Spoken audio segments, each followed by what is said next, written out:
예, 다시 인사드리겠습니다. 안녕하십니까? 예, 반갑습니다. 예, 보기보다 젊어 보이시던가요? 아니, 그 뭐죠? 예, 영상으로 보기보다 감사합니다. 그 염색을 제가 안 하면 형님처럼 저렇게 변하는데 감사드리고요. 저 때문에 제가 본의 아니게 30분 늦는 바람에 30분 동안도 기다리시고 또 이렇게 이어서 이 시간을 갖게 돼서 좀 힘드시지 않을까 염려되는데 괜찮으신가요? 예. 제가 전달 받기로는 이 시간에는 그룹 성경 공부 리더분들과 질의응답도 하고 이렇게 교제하는 시간으로 제가 전달 받았고 스텝 바이 스텝 책에 대한 설명은 내일 오후에 하는 것으로 이해했었는데 맞습니까? 아니면 이 시간에 스텝 바이 스텝을 설명을 드리는 게 좋은가요? 어떠신가요? 뭐 의도가 어떤 것인지 제가 이해를 제대로 한 건가요? 네, 네, 네, 네, 네, 네, 네, 네, 네. 그래서 저는 그렇게 이해를 해서 책 설명은 내일 오후에 하려고 제가 PPT를 준비를 했고요. 오늘은 이제 성경 공부 리더들이 모이신다고 들어서 그 리더들을 위한 간단한 메시지하고 또 성경 교육에 관련해서 혹시 질문 있으시면 받고 답변 드리고 네, 제가 그렇게 준비를 해오긴 했습니다. 그렇게 해도 될까요? 아, 예, 감사합니다. 어, 먼저 디모데 전서를 좀 보시면 좋겠는데요. 디모데 전서 6장입니다. 디모데 전서 6장 3절부터 5절의 말씀인데요.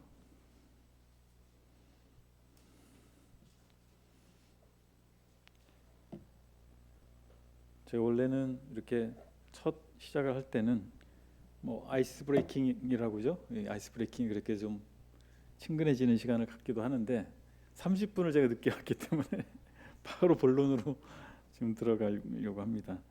디모데전서 6장 3절부터 제가 읽겠습니다. 5절까지. 누구든지 다른 교훈을 하며 바른 말 곧 우리 주 예수 그리스도의 말씀과 경건에 관한 교훈을 따르지 아니하면 그는 교만하여 아무것도 알지 못하고 변론과 언쟁을 좋아하는 자니 이로써 투기와 분쟁과 비방과 악한 생각이 나며 마음이 부패하여지고 진리를 잃어버려 경건을 이익의 방도로 생각하는 자들의 다툼이 일어나느니라. 5절까지 읽었습니다. 제 책을 공부하신다고 해서 기대와 염려가 함께 있거든요. 저는 제가 그 책을 만들었고 그것을 교재로 제가 사용을 하기 때문에 어려움이 없거든요. 왜냐면 제가 생각한 거니까. 그런데 다른 분들이 사용할 때는 어려울 수도 있고 그렇기 때문에 인근 교회에서 이미 사용하고 계신데 어렵다는 피드백이 좀 있었어요. 그래서 좀 염려가 되기도 합니다. 교리라고 하는 것을 공부하는 사실은 이 책을 보시면 크게 세 단락으로 1, 2, 3부로 나뉘어 있거든요. 1부는 중요한 교리에 대한 공부고 2부가 교회에 대한 공부고 3부가 삶에 대한 공부거든요. 그래서 교리가 앞에 나오죠. 교회도 사실은 교리와 관련이 있다고 봐야 되는데 교리라는 말을 들으면 성도들이 느끼는 감정은 딱딱하다, 어렵다, 관념적이다 이런 느낌을 받죠. 생동감하고는 좀 반대되는 얘기처럼 들리게 마련입니다. 근데 과연 그런가를 생각해 볼 필요가 있겠습니다. 국어사전의 교리를 찾아보면 이렇게 나와 있더라고요. 한 종교의 기본 이론, 각 종교의 종파가 진리라고 규정한 신앙의 체계를 이른다 이렇게 되어 있어요. 그렇다면 우리가 말하는 교리는 기독교 교리 또는 성경 교리잖아요. 그러면 성경 교리가 다루어야 할 것, 다루고 있는 것은 무엇일까라고 하는 거죠. 하나님은 어떤 분인가? 성경은 어떻게 하나님 말씀이라고 할 수 있는가? 인간은 어떤 존재인가? 어떻게 구원받는가? 어떻게 구원받은 사람은 살아야 하는가? 이런 얘기 아니겠어요? 그러면 잘 생각해 보면 이거는 어떻게 구원을 받느냐 또는 어떻게 그리스도인 하나님 믿는 사람이 되느냐를 규정하는 것이고, 그들이 믿는 하나님은 어떤 분인지, 그리고 믿는 사람은 어떻게 살아야 하는지를 이야기하는 거예요. 그렇다면 관념적인 게 아닙니다. 우리 삶과 관련되어 있는 거고 우리 생명과 관련되어 있지 않겠습니까? 방금 읽은 말씀을 통해서 이 교리라고 하는 것, 이론적인 것처럼 들리는 이 교리라는 것과 실제 삶과 어떤 관련이 있을까를 함께 생각해 볼 수 있겠습니다. 사람들이 잘못된 가르침에 빠지는 이유가 무엇일까요? 방금 읽은 말씀에서는 잘못된 가르침에 빠지는 원인을 얘기해 주고 있습니다. 그 원인은 여기 3절에 보면 예수 그리스도의 말씀과 경건에 관한 교훈을 따르지 아니하기 때문이라고 얘기하고 있습니다. 아니하면 그 다음에 4절 이하의 일이 벌어지는 것이죠. 여기서 말씀이라고 하는 것은 예수님께서 이 땅에서 가르치시고 사도들의 가르침의 표준이 된 것이십니다. 그래서 바로 그것을 신약 성경이라고 하죠. 예수님이 이 땅에 어떻게 오셨고 예수님 오셔서 무슨 일을 하셨는지, 어떤 가르침을 하셨는지를 알려주는 것이 복음서죠. 그리고 예수 그리스도를 믿는 사람들이 생겨났는데 성령 오순절날 성령 강림을 통해서 생겨난 새로운 공동체가 있었고 그것을 교회라고 하죠. 이 복음이 이 교회를 통해서 어떻게 이방 세계로 전파되게 됐는가를 알려주는 것이 사도행전이고, 그리고 예수님을 믿게 된 사람들 중에서 특별한 사람, 특별한 부름을 받은 사람들에 의해서 중요한 교리적 가르침, 예수 그리스도를 믿는 도리에 관한 가르침들을 기록한 것이 서신서죠. 그래서 사실은 이것이 바로 예수 그리스도의 가르침으로부터 비롯된 것이라고 보고, 이미 완성된 하나님의 계시의 말씀인 구약 성경을 하나님 말씀으로 인정할 뿐만 아니라 이제 이렇게 예수 그리스도 사람이 되어 오신 하나님이신 예수님이 가르치심, 그것이 하나님의 가르침이기 때문에 계시라고 할 수 있지 않습니까? 새로운 계시가 주어졌고 그 새로운 계시의 기록이 신약 성경이라고 하는 것이죠. 그래서 사람들이 잘못된 가르침에 빠지는 이유는 예수 그리스도의 가르침으로부터 떠나 있기 때문에, 또는 그 가르침을 받지 못했기 때문이라고 하는 것이고, 다른 말로 하면 신약 성경의 가르침에 대해서 알 수 없었기 때문에, 무지했기 때문이다라고 정리할 수 있겠습니다. 그래서 건강한 영적 삶이라고 하는 것, 건강한 신앙생활이라고 하는 것이 하나님 말씀인 성경의 가르침과 동떨어진 가운데서 이루어질 수 있을까라고 하는 것이죠. 그렇지 않다라고 하는 것입니다.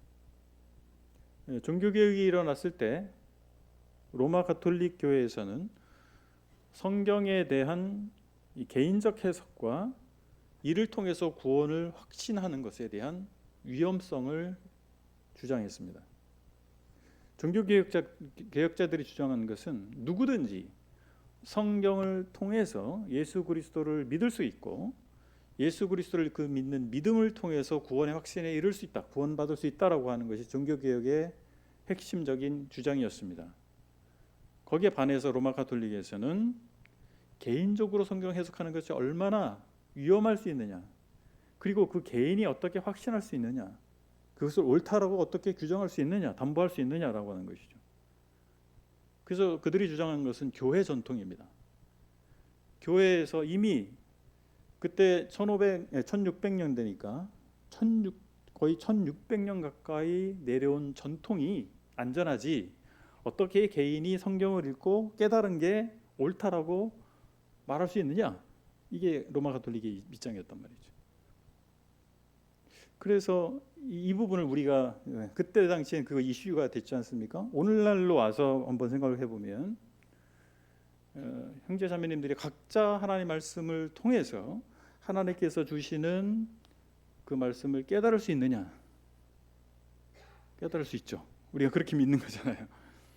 그런데 그걸 어디까지 그 개인의 성찰을 어디까지 해줄 수 있을까라고 하는 거죠. 사실 성경이 기록될 당시에를 한번 돌아가 보면, 역사적으로 돌아가 보면 지금처럼 이렇게 66권이 한 권으로 묶여져 있는 그 성경이 없었잖아요. 구약 성경은 두루마리 형태로 있었습니다. 그리고 이제 새롭게 시작된 이 새로운 계시의 기록이 신약 성경이죠. 역시 어떤 파피루스나 두루마리에 기록이 됐단 말이죠. 이 책이라고 하는 것은 지금 우리가 한쪽을 묶어서 이렇게 넘기게 돼 있지 않습니까? 그걸 코덱스라고 하는데, 코덱스 형태는 훨씬 후대에 나오게 된 거죠. 그때 당시에 무엇이 성경이냐, 무엇이 계시의 말씀이냐, 구약 성경에 대해서는 이미 유대 사회에서 결정이 됐고, 신약 성경에 관련해서 많은 사실 논란이 있을 수 있는 거죠. 근데 그것이 어떻게 결정이 되냐면 교회에 의해서 결정이 된 겁니다. 어떤 개인이 이게 신약 성경이야 주장한 것이 아니고, 교회라고 하는 것은 무엇일까요? 성령 받은 사람들의 공동체입니다. 그리고 초대 교회의 지도자들은 누구였습니까? 사도들이었습니다. 사도들은 예수 그리스도를 직접 만난 사람들입니다. 직접적인 의미는, 원래 이 협의의 의미는 사도들은 예수 그리스도를 직접 만난 사람들이에요. 그 사도들이 살아계실 때는 사도들을 만나서 예수님이 이럴 때 어떻게 말씀하셨을까요? 물어보면 사도들이 말씀해 줘요. 예수님은 이때 이렇게 말씀하셨어요. 그러니까 그 사도들의 말은, 사도들의 증언은 곧 예수 그리스도의 말씀과 동일시될 수 있었던 겁니다. 그래서 이 사도들의 가르침, 그것이 사실 신약 성경이냐 아니냐를 판가름하는 기준이 됐던 겁니다. 그래서 교회, 성령 받은 사람들의 공동체, 또 예수 그리스도로부터 직접 사사받은 사도들이 지도자인 이 교회의 결정이 곧 계시의 범위를 결정하게 된 거죠. 그래서 신약 27권이 새로 영감된 하나님의 말씀이라고 하는 것은 바로 이런 교회에 의해서 결정된 거죠. 어떤 개인이 결정한 것이 아닙니다. 이 초대교회 당시에도 그 마르키온이라고 하는 이단이 있었거든요. 사람 이름입니다. 마르키온. 이 사람이 자기 멋대로 이것만이 성경이야라고 주장을 한 거예요. 그 누가복음하고 바울서신 일부, 이것만 성경이야라고 주장을 했단 말이죠. 그는 이단으로 정죄받았고 역사 속에 사라졌죠. 이런 것처럼 어떤 개인의 확신을 하나님의 말씀으로 동일시할 수 있을까, 교리로 동일할 수 있을까라고 하는 것은 사실은 쉬운 문제는 아닙니다. 종교개혁 당시에 로마 가톨릭에서 그런 주장을 한 것이 완전히 잘못된, 말도 안 되는 말이라고 볼 수는 없는 겁니다. 왜 이 이야기를 하냐면, 오늘날에 우리는 그리스도인으로서 하나님의 말씀을 대하고 있는데, 성경을 각각 가지고 있지 않습니까? 그리고 각자 성경을 해석할 수 있다라고 우리가 믿고 있는 것입니다. 그 성경을 통해서 큐티라고 하는 방법을 통해서 하나님이 나에게 오늘 이렇게 말씀하셨어요라고 우리가 믿지 않습니까? 그와 동시에 우리는 성경 교사들로부터 가르침도 받아요. 교회에서 강단을 통해서 말씀 선포를 통해서 그 하나님이 말씀하신다고 또 믿는 것입니다. 이것이 왜 필요한가라고 하는 거예요. 이런 다양한 방식이 왜 필요한가라고 하는 것을 우리가 생각해 보는 것입니다. 바로 객관성과 주관성이라고 하는 이 두 축입니다. 객관성, 주관성. 신앙은 주관성을 가지고 있어야 됩니다.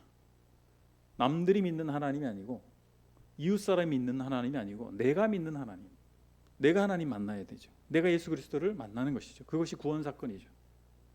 그래서 자기가 하나님을 만나지 못한 사람은 교회를 백날 다녀도 하나님 자녀가 아니죠. 하나님 만난 사건이 있어야 됩니다. 그것이 구원 사건이죠. 그게 주관성입니다. 그런데 주관성만 있으면 자기 마음대로 교리를 말할 수도 있겠죠. 그래서는 안 되죠. 객관성이 필요하죠. 그것이 바로 우리에게 주어진 신약 성경입니다. 사도 시대에는 사도들의 가르침인 거죠. 이 둘을 조화를 이루는 것이 우리가 균형 잡힌 신앙을 생활하는데 너무나 중요한 것이다라고 하는 것입니다.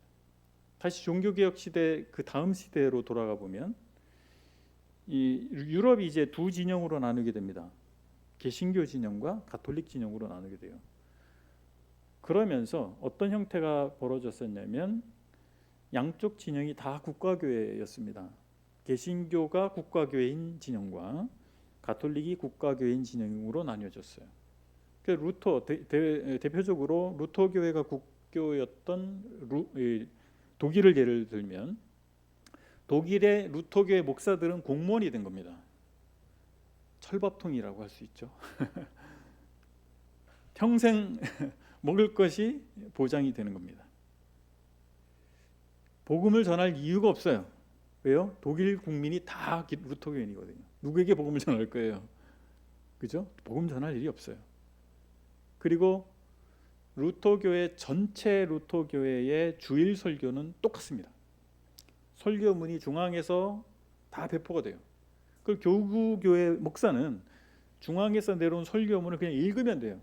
설교 준비도 필요 없어요. 하나님 저에게 말씀을 주셔서 이 성도들에게 전할 말씀을 주시옵소서 기도할 필요도 없어요. 그러면서 이 목회자들이 그리고 신학자들이 무슨 일을 했냐면 형이상학적 담론, 사변적이다, 이런 관념화됐다, 이런 다 같은 말입니다. 거기에 몰두하게 됐어요. 실제 신앙생활 아무 상관없는 그것을 개신교 스콜라주의라고 하는데요. 냉랭한 이론만 있는 신앙이 되어버린 겁니다. 그 가운데서 진정한 기독교 신앙이 이게 아니다라고 주장하는 사람들이 생긴 겁니다. 기독교 신앙은 하나님과의 만남이다, 생동감이다, 구원의 감격, 하나님 만나는 기쁨을 넘쳐나는 것이다, 이것이 진정한 신앙이다라고 주장하는 사람들이 생겨났습니다. 이런 사람들을 경건주의자라고 합니다. 형제자매님들이 큐티를 하시잖아요. 경건주의자들의 산물이에요. 각자 하나님을 만나는 거예요. 이 큐티라는 더 콰이어 타임이 바로 경건주의자들이 정말 1대1로 하나님을 만나려고 시도했던 방식인 거예요. 그것이 내려온 겁니다. 자, 그러면 뭐가 맞느냐? 제가 객관성과 주관성을 말씀드렸잖아요. 뭐가 맞느냐라고 하는 것이죠. 오늘날 우리는 주관주의의 함정을 조심해야 됩니다. 그러면서 동시에 객관주의 위험성을 조심해야 됩니다. 주관주의 함정은 뭐냐면 신비적이 되는 거예요. 저는 하나님의 말씀을 받고 지금 목회를 하고 있습니다. 그래서 하나님의 부르심이나 그런 것들을 주관적으로 하나님께서 부르심을 확신하는 것을 부정하지 않아요. 이 말씀을 드리는 이유는 제가 부정적인 얘기를 해야 되기 때문에 그렇습니다. 이른바 말씀 받았다라고 하는 건 너무나 주관적이잖아요. 예를 들어서 지옥교에 이렇게 있는데 어떤 한 형제님이 말씀을 받았다고 주장을 하면서 난 지옥교회를 분가 개척하겠습니다. 근데 그 지옥교회 장로들을 비롯한 책임 있는 일꾼들이 아무도 동의할 수 없는 주장이에요.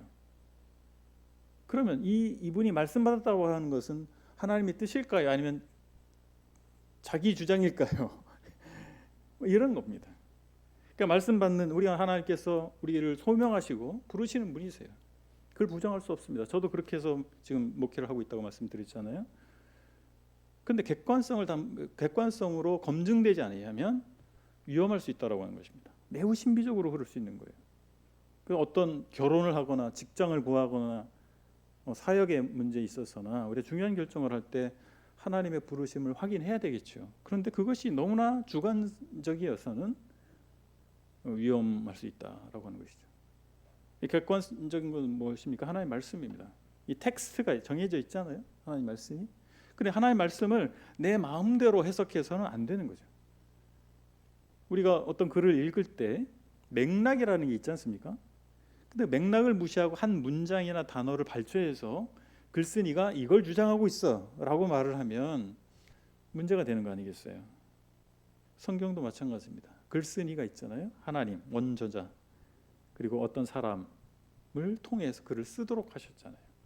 그럼 그 맥락을 무시하고 말할 수 없다라고 하는 것입니다. 그래서 성경 공부라고 하는 게 필요한 거죠. 지금 제가 이 이야기를 하기 위해서 여기까지 길게 얘기한 거예요. 개인적으로 하나님의 말씀을 볼 때 하나님께서 말씀하십니다. 그런데 그와 함께 무엇이 필요하면 체계적 성경 공부가 필요합니다. 그렇지 않으면 우리가 하나님의 말씀을 옳게 분별할 수 있는 능력이 없고 그저 감성적으로 자기의 마음을 만족시키는 방향으로 성경을 끌어올 수도 있다라고 하는 것입니다. 또 하나는 훌륭해 보이는 교회에 소속됐다고 해서 분별력이나 건강한 신앙이 저절로 생기는 것이냐? 그렇지 않다라고 하는 것입니다. 우리는 우리 스스로를 모임이라고 하고, 외부에서는 뭐 형제단, 형제교회, 브레드렌, 영어로는 브레드렌, 다양하게 우리를 부릅니다만, 우리가 속한 이 교회의 특징은 무엇입니까? 성경 중심적이에요. 성경을 최고의 권위로 인정하고 성경대로 순종하겠다라고 하는, 그것이 어떻게 보면 키워드와 같은 교회죠. 그러면 이런 모임에 속하면 자동적으로 그런 사람이 될 수 있을까요? 그렇지는 않습니다. 자동으로 그렇게 되는 게 아닙니다. 훌륭해 보이는 교회에 소속했다 할지라도 저절로 잘 배울 수 없는 것이죠. 자기가 노력해야 되는 부분이 있는 것입니다. 자, 그러면 이렇게 올바른 가르침에 있지 않으면 어떤 문제가 생기는지, 잘못된 가르침의 종류를 이어서 말씀하고 있는데, 첫 번째는 이단교리입니다. 이단교리. 다양한 이단들이 있지 않습니까? 신천지를 비롯해서 하나님의 교회 다양합니다. 근데 제가 이단교리를 연구한 사람은 아니에요. 근데 그런 사람들이 있기 때문에 뭐 관심을 갖고 그들이 뭘 주장하는지는 알아봤습니다. 근데 결론적으로 제가 이단교리의 공통점이라고 말씀드릴 수 있는 것은 행위 구원입니다. 행함으로 어느 경지에 이르는 거예요. 행함으로 천국 가려고 하는 거예요. 신천지 같은 14만 4천 얘기를 주장을 한동안 했었습니다. 그것도 좀 바꿨더라고요. 그럼 14만 4천에 들기 위해서는요, 그들이 제시한 기준이 있어요. 그 안에 들어가야 됩니다. 그러니까 밥도 안 먹고 돌아다니는 거예요. 그 기준 안에 들기 위해서. 뭐죠? 행위죠. 행위로 하나님께서 설정했다라고 주장하는 그 기준 안에 들어가려고 하는 것입니다. 뭐 다양한 방식으로 말하지만 똑같아요. 행위구원입니다. 사실 기독교를 제외한 모든 종교의 공통점이기도 한 것이 바로 행위구원입니다. 왜 그러면 사람들이 거기에 미혹될까요? 대부분 그런 이단에 미혹되는 사람들이 아예 불신자였다가 그렇게 되는 사람도 있지만, 기성교회에 다니던 사람 중에서 그렇게 되는 경우가 많아요. 왜 그렇죠? 성경에서 말하는 구원에 대해서 제대로 알지 못해 있거나, 알아도 대충 알거나, 이런 문제가 있는 것입니다. 제대로 배우지 않았기 때문에 그 미혹에 빠지는 것이죠. 다음으로 두 번째로 잘못된 가르침의 특징은 당대의 세속적 문화와 가치관에 함몰된다라고 하는 것입니다. 당대의 세속적 문화와 가치관입니다. 그러면 우리가 살고 있는 이 시대의 세속적 문화와 가치관은 어떤 것이 있을까요? 첫 번째, 개인주의. 두 번째, 다원주의. 세 번째, 감각주의. 네 번째, 물질주의입니다. 자, 개인주의는 개인의 이익을 우선하는 겁니다.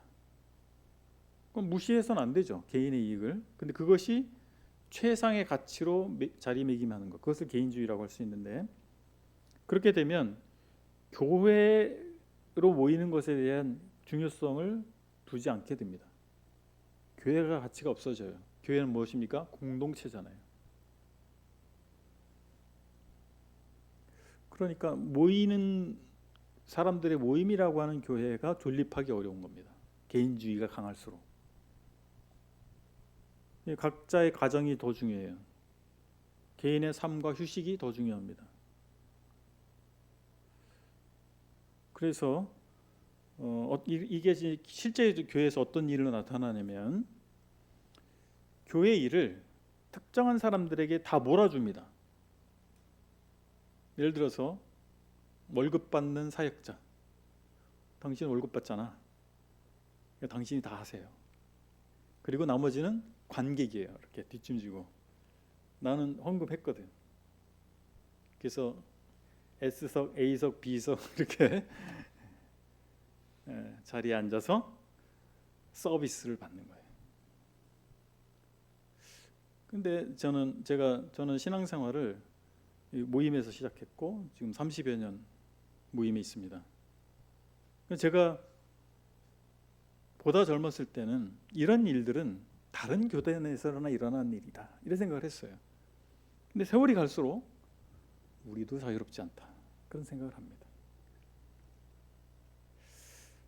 그렇죠. 이 울산 중부교회는 아마 다를 거라고 저는 기대합니다. 모든 성도가 다 제사장으로서, 모든 성도가 마치 사역자와 같이, 다만 역할만 다르지, 다 그렇게 섬기시는 교회라고 저는 기대합니다. 근데 그렇지 않은 교회들이 상당히 늘어나고 있다고 하는 것이죠. 특정한 사람들에게 일을 몰아주기, 이 개인주의의 현상입니다. 이 세속화가 좋은 차 타는 거 이게 아니에요. 뭐 좋은 차를 탈 수도 있는 것이죠, 필요에 따라서. 근데 이 첫 번째 특징은 개인주의라고 하는 것이고, 두 번째는 다원주의입니다. 참 진리를 부정하는 거예요. 진리란 말은 유일한 가치예요. 유일무이한 가치가 있다라고 하는 것이 진리란 말이 알려주는 바입니다. 그러니까 다원주의는 진리가 있지 않다는 거예요. 너도 옳고 나도 옳고, 파란색도 옳고 빨간색도 옳고, 되게 포용력 있어 보이잖아요. 근데 문제는 하나님이 한 분이라고 하는 것까지도 한 분이, 하나님이 두 분일 수도 있고 세 분일 수도 있고, 천국이 있을 수도 있고 없을 수도 있고, 그렇잖아요. 짜장면 먹을지 짬뽕 먹을지, 짜장면 먹는 사람도 훌륭한 사람, 짬뽕 먹는 사람도 훌륭한 사람, 이건 아무 문제가 되지 않습니다. 그런데 그럴 수 없는 것까지도 그럴 수 있다라고 하는 것이 문제죠. 그래서 요즘 복음을 전하다 보면 그런 생각을 가진 사람이 꽤 많습니다. 다원주의. 왜 하나만 옳다 그래? 서로 옳다고 해야지. 굉장히 포용력 있고 평화주의적이고 그렇게 보이지만 앞뒤가 맞지 않는 말이죠. 어떻게 다 옳을 수가 있어요? 어떻게 흰색과 까만색이 같은 색이라고 말할 수 있어요? 그럴 수는 없는 것이죠. 다른 것이죠. 1 더하기 1은 2잖아요. 1 더하기 1이 어떻게 3도 되고 4도 되고 5도 됩니까? 그럴 수 없잖아요. 바로 그럴 수 있는 것과 그럴 수 없는 것을 구분하지 않고 모든 것이 다 그럴 수 있다라고 주장하는 이 다원주의가 바로 유일하신 하나님, 그리고 성경이 유일무이한 하나님의 말씀이고 진리다라고 하는 너무나 중요한 기독교 신앙의 중요한 이 전제를 무시해버리는 문제가 있다라고 하는 것입니다.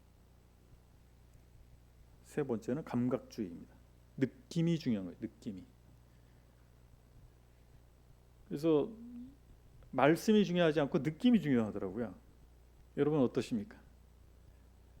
우리가 모임이라고 하는 성경을 유일무이한 가치로 믿고 성경대로 순종하려고 하는 교회에 속해 있지만, 이 문화와 이런 것은요 마치 공기와도 같아요. 공기를 선택할 수 없어요. 부지불식간에 호흡하고 있는 겁니다. 그렇지 않습니까? 그리고 그 영향을 받아요. 공기 질이 안 좋으면 어떻게 해요? 막 머리도 아프고, 그죠? 근데 신선한 공기를 마시면 어떻게 해요? 뭐 상쾌해지고, 그렇지 않습니까? 영향을 받는 거예요. 선택할 수 없고 또 영향을 받아요. 바로 이 다원주의의 문화가 지배하고 있는 세상, 이 다원주의의 공기를 우리는 흡입하고 살고 있기 때문에 부지불식간에 영향을 받는 겁니다. 감각주의도 마찬가지인 거죠. 느낌이 중요하다는 거죠. 느낌이. 결국에는 이 계시의 기록, 계시의 역사성을 무시하게 되고 감각, 체험 이쪽으로 경도되게 되는 거예요. 경도되게 되는 거죠. 넘어가게 되는 것이죠. 지금 한국 개신교계를 보면요, 과거에는 은사주의라고 하죠. 방언, 신유 이런 걸 용납하지 않았던 교단들이, 좀 보수적인 교단들이 다 받아들이고 있습니다. 왜 받아들이게 됐을까요? 제가 물어봤어요. 그분들 교제를 해봤어요. 왜 옛날 안 받아들였는데 지금 왜 받아들입니까? 사람들이 원한대요. 교회 와서 그냥 딱딱한 교리 얘기보다는 탁 체험하고 방언 터지고 병 고치고 뭐 이러면 확확 늘어난대요. 그걸 원한대요. 그 감각, 뜨거움을 원해요. 뜨거운 체험을 원한다는 거예요. 그래서 이게 예배인지 콘서트인지 헷갈리는 그런 형태들이 등장하는 것입니다. 그러니까 사람들의 니즈에 맞춰주는 것이죠. 저도 기업에서 10여 년간 일을 했기 때문에 이 마케팅이 뭔지 압니다. 마케팅이 뭘까요? 시장 조사를 해요. 그래서 저도 참 시장 조사 많이 했어요. 사람들이 뭘 좋아하지라고 하는 거예요. 뭘 좋아하게 되겠지? 이런 거죠. 그걸 잘 조사해서 그 제품을 빨리 만들어서 시장에 내놓는 거예요. 그럼 팔릴 거 아니에요. 그래서 돈을 버는 거예요. 기업이 그거 하는 겁니다. 교회가 그걸 하고 있는 거죠. 사람들이 뭘 원할지 그거를 맞춰주는 거죠. 왜? 더 많은 사람들을 교회에 담기 위해서. 그래서 계시의 말씀을 기준으로가 아니라 사람들의 요구가 무엇인가를 맞춰주기 시작하면서 하나의 말씀을 떠나게 되는 거죠. 마지막 네 번째는 물질주의입니다. 물질적 축복을 사모하는 시대에 우리는 살고 있습니다. 그런데 이 일이 이미 구약성경 시대에도 있었습니다. 이스라엘 백성이 가나안에 정착하게 됐을 때 그들에게 위협이 됐던 사상 중에 하나가 맘모니즘입니다. 맘몬이 뭐냐면 물질적 축복을 주는 신의 이름입니다. 그 신을 섬기는 이 종교들이 있었어요. 이것이 이스라엘에게 위협이 됐습니다. 오늘날 그리스도인들에게 위협이 되는 것 또한 물질적 축복입니다. 물질적 축복을 갈구하는 거예요. 이른바 번영신학이라고 합니다. 번영신학. 교묘히 왜곡시킵니다. 이 복음의 본질을 왜곡시켜서 세속적인 번영을 하나님 나라와 동일시합니다. 좋은 직업을 가졌어요? 자녀가 좋은 대학을 갔어요? 그러면 하나님의 축복이다. 축복일 수 있죠. 그런데 그것을 동일시하는 데 문제가 있는 거예요. 나의 세속적 욕망을 만족시켜주는 것이 축복으로 연결시켜버립니다. 그러면 사도들은 다 축복을 못 받은 사람들이에요. 그죠? 사도들의 인생이 어떻습니까? 평범하게 그냥 먹고 살 수 있었던 사람들이 감옥에 갇히고 매맞고 가난하게 되고 결국은 순교했잖아요. 바울 보세요. 바울이 아주 잘 나가던 사람이 아니었습니까? 그 사람이 그 모든 것을 다 잃어버리고 결국에는 로마에서 참수형을 당해서 죽었습니다. 인생이 끝났습니다. 그러니까 사도들이 추구했던 삶 그리고 그들의 삶의 종말과 현대의 그리스도인들이 추구하는 것과는 너무 이질적입니다. 너무 맞지 않아요. 우리는 무슨 신앙을 추구하고 있을까요? 우리라고 말하기 좀 그렇고 이 시대의 그리스도인들, 이 물질주의가 맘몬이라고 하는 신을 내놓지는 않고 있지만 이것을 숭배하고 있는 사람들이 적지 않습니다. 우리가 무엇을 구할 것이냐? 하나님 나라와 그 의를 구하라. 그러면 이 모든 것을 너에게 더하시리라. 마태복음 6장에서 주님이 말씀하신 것입니다. 근데 우리는 하나님 나라를 구하는 것이 아니라 하나님 나라 괄호 열고 물질적 축복을 구하고 있는 그런 세상에 우리가 살고 있는 것입니다. 하나님께서 우리의 필요를 아시죠? 우리가 의복도 필요하고 집도 필요하고 먹을 것도 필요한 걸 아십니다. 그래서 주님이 그 교훈을 하실 때 목표는 무엇이었냐면 그걸 필요한 걸 내가 무시하지 않는다. 그러나 그것이 너의 인생의 목적이 되어서 안 된다라고 말씀하고 계신 것입니다. 지금 우리가 살고 있는 이 시대에는 그런 물질적 욕망의 추구를 정당화하는 하나님 나라와 동일시하는 그런 시대에 우리가 살고 있는 겁니다. 이 모든 것들이 어디서 왔다고요? 예수 그리스도의 말씀을 제대로 창념치 않은 가운데 있기 때문에 그렇게 된 거죠. 그 결과는 무엇입니까? 4절에 보면 그는 교만하여 아무것도 알지 못하고 변론과 언쟁을 좋아하는 자니 이로써 투기와 분쟁과 비방과 악한 생각이 나며. 교만하고 변론과 언쟁을 좋아하게 되는 이유가 하나님의 말씀으로부터 떠나 있었기 때문에 그 문제에 빠져 있다라고 얘기하는 것이죠. 잘못된 가르침에 빠진 사람은 겸손히 배우려고 하는 자세를 잃은 모습을 말해주고 있는 겁니다. 더 이상 배울 게 없어 이거죠. 제가 한 10년쯤 전에 이 얘기를 어떤 분에게 들었어요. 그때 당시 그분이 한 20년 정도 신앙생활을 하셨어요. 자기 20년 신앙생활을 했기 때문에 더 이상 배울 게 없다는 거예요. 그래서 제가 깜짝 놀랐어요. 그럴 수 있나? 이런 생각을 했는데 제가 30년, 한 34년, 35년 정도 된 것 같아요. 예수님 믿은 지. 아직 모르겠더라고요. 잘 모르겠더라고요. 배울 게 너무 많아서 모르겠더라고요. 아는 게 별로 없다는 생각을 하고 있습니다. 교만하다는 것이 다른 말로 연기에 쌓여 있다. 여러분 자욱한 연기 속에 혹시 들어가 보셨어요? 제가 어릴 때는 모기뿔이라는 게 있었습니다. 모기뿔. 시골의 마당에 연기가 많이 나는 어떤 식물을 태워요. 모기가 그 연기 때문에 이제 가까이 안 오게 하는 거죠. 근데 너무 연기가 많이 나면 마당을 연기가 다 채워버리더라고요. 잘 안 보여요. 앞이 잘 안 보입니다. 근데 자기가 모르는 걸 모르는 거죠. 제가 정말 모르고 있다는 걸 모르는 거예요. 그 상태입니다. 그게 교만한 거죠.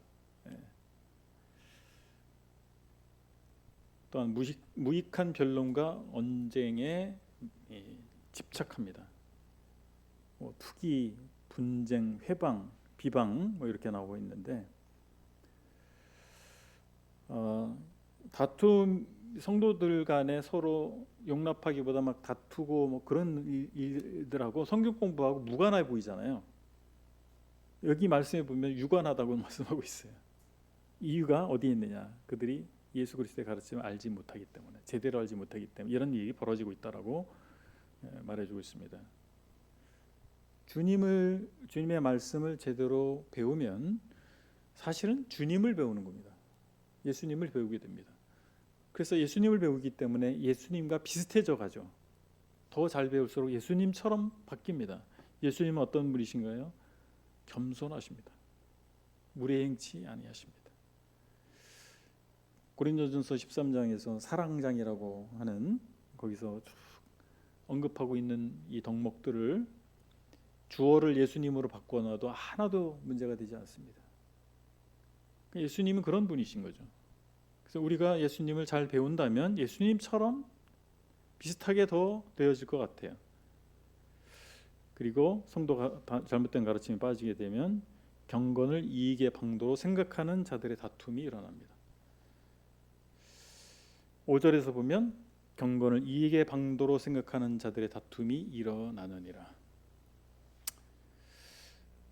왜 사람들이 이 경건해 보이는 또는 하나님에 속한 것들로 자기 이익거리로 삼게 될까라고 하는 거죠. 본성으로 돌아가기 때문에 그렇다 저는 생각합니다. 본성으로 돌아가서 원래 그런 사람들이에요. 다 믿는 사람들도 원래 다 그런 사람들이에요. 원래 그런 본성을 다 갖고 있어요. 그런데 하나님의 말씀으로 내가 채워지지 않으면 그 본성대로 사는 거죠. 그들이 특별히 잘못된 사람, 뭔가 태어날 때부터 문제가 있는 사람, 그런 사람이 아니고 다 똑같은 사람인데 우리도 그 본성을 다 갖고 있는데 하나님의 말씀으로 우리가 다스림 받지 아니하면, 훈련 받지 아니하면 본성으로 돌아가게 돼 있다. 그런 생각이 듭니다. 복음이 불을 얻는 수단이 되는 것들을 우리가 주변에서 보이지 않습니까? 교회를 세습하고, 교회를 왜 세습하겠어요? 꿀인 게 있는 거죠. 다른 사람이 넘어가면 안 되는 거예요. 감출 게 많은 거예요. 아들에게 넘겨주면 그게 다 감춰지니까. 그런 일이 교회에서 벌어지지 않습니까? 그런 이유가 있는 것이죠. 그래서 건전한 성경 교리는 우리의 삶의 색깔을 결정지어주는 것입니다. 하나님의 말씀과 우리 삶이 분리되어 있지 않다라고 하는 것입니다.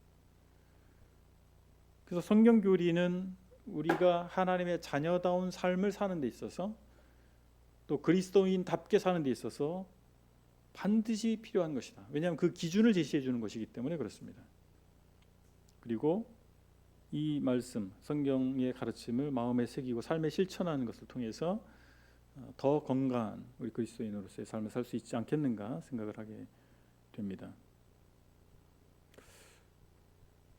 그래서 이 두 가지가 저는 다 필요하다고 생각합니다. 매일 하나님 개인적으로 말씀을 묵상해야 됩니다. 그리고 체계적인 하나님 말씀을 가르치는 그 프로그램 속에 들어가서 말씀을 배우는 거죠. 이 두 가지 균형, 주관성과 객관성, 이 두 가지 균형이 잘 맞춰질 때 우리가 하나님의 말씀으로 말미암아 건강한 신앙생활을 할 수 있지 않겠나 이런 생각을 말씀을 드렸습니다. 예, 뭐 이미 제가 드린 말씀을 마치 잔소리가 될 정도로 다 이해하고 계시고 아멘하고 계실 텐데 아울러서 제가 이렇게 말씀을 드렸습니다.